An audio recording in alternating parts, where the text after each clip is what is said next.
মানি জীবনে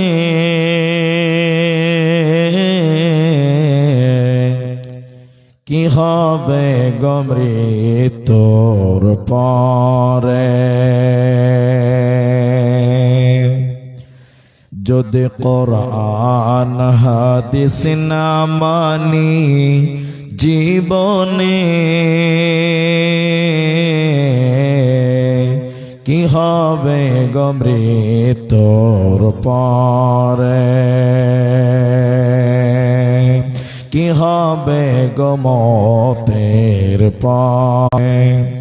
কবরের মাঝে কি দিব জবাব। কবরের মাঝে কি দিব জবাব। মুনকির নাকিরের তরে কি হবে মৃত্যুর পরে। যদি কোরআন হাদিস না মানি জীবনে কি হবে মৃত্যুর পরে। চার মাযহাবকে ফরজ জেনেছি, এক মাযহাবের আমল করেছি। কোরআন হাদিসের দিকে দেখিনি তো ফিরে কি হবে মৃত্যুর পরে। কি হবে মতের পরে। মৃত্যুর শিয়রে বসে সালাম আলেমদের পরশে। চার মাযহাব নাই কোরআন হাদিসে। মৃত্যুর শিয়রে বসে সালাম আলেমদের পরশে। চার মাযহাব নাই কোরআন হাদিসে। ইমাম সাহেবকে জিজ্ঞেস করলাম বলে আসে ফেকাতে কি হবে মৃত্যুর পরে। যদি কোরআন হাদিস না মানি জীবনে কি হবে মতের পরে। একসাথে 3 তালাক দিলাম, তওবা করে বউ ঘরে নিলাম। ইমাম সাহেবের ফতোয়া পেলাম, ঘরের বউ পরকে দিলাম। একসাথে 3 তালাক দিলাম, তওবা করে বউ ঘরে নিলাম। ইমাম সাহেবের ফতোয়া পেলাম, ঘরের বউ পরকে দিলাম। এমন বিধান কভু ইসলামে হতে পারে। কি হবে মৃত্যুর পরে। যদি কোরআন হাদিস না মানি জীবনে কি হবে মতের পরে। কি হবে মরণের পরে। কি হবে মৃত্যুর পরে। উপস্থিত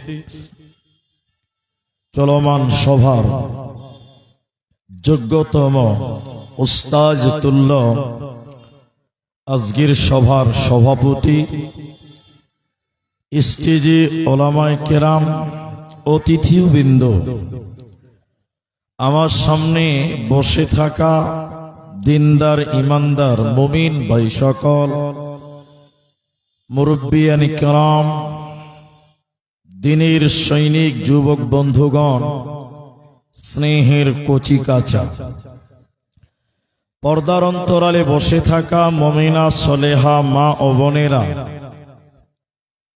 প্রাণ প্রিয় গোপালপুরবাসী, করণদিঘি উত্তর দিনাজপুরবাসী, প্রশংসা সেই মহান মনিবের দরবারে যিনি আমাদেরকে এক মাদ্রাসা কেন্দ্রিক আয়োজিত মাহফিলে বসিয়ে কিছু বলার, আপনাদের শোনার তৌফিক ইনায়াত করেছেন।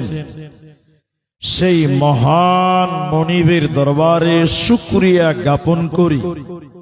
একবার মহব্বতে বলেন আলহামদুলিল্লাহ।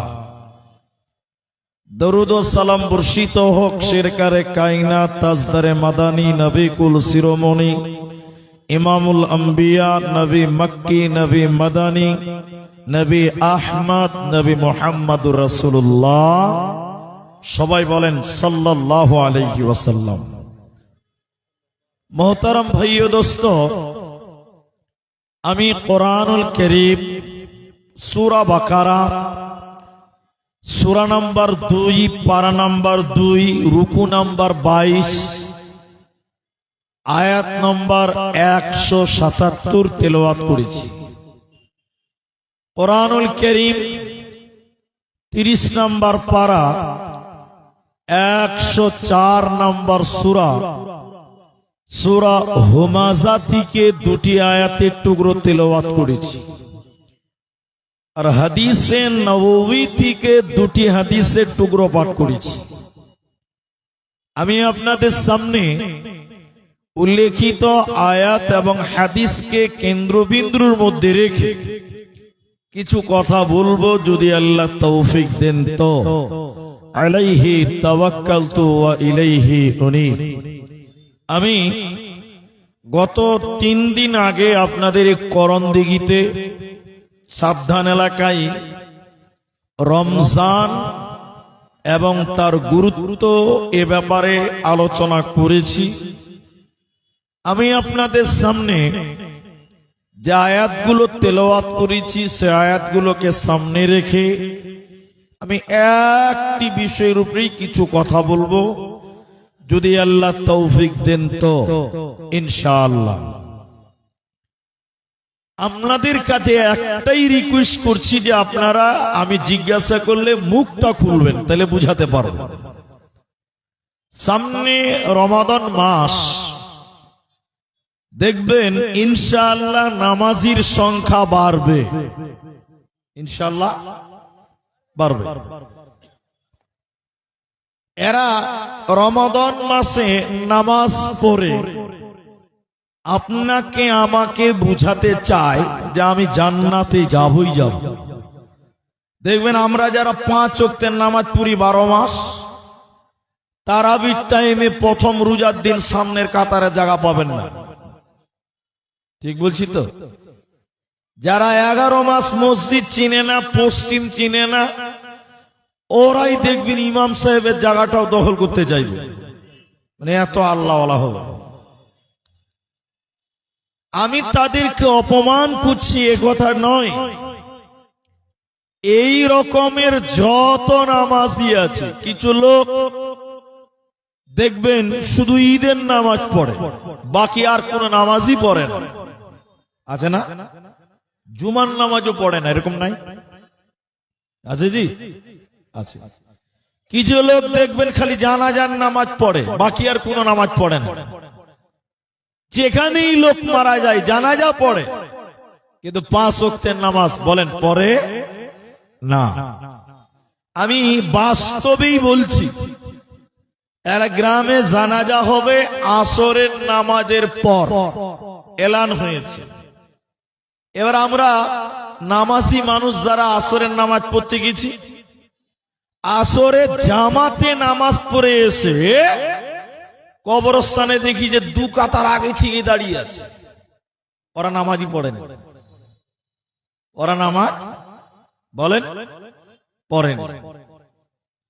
তাহলে শুধু জানাজার নামাজ পড়ে কিছু লোক, কিছু লোক শুধু জুমার নামাজ পড়ে, কিছু লোক শুধু ঈদের নামাজ পড়ে, এরকম কিছু মানুষ শুধুমাত্র রমজান মাসে নামাজ পড়ে, বাকি 11 মাস নামাজ পড়ে না।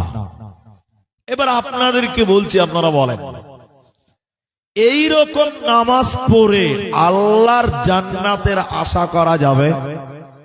বলেন।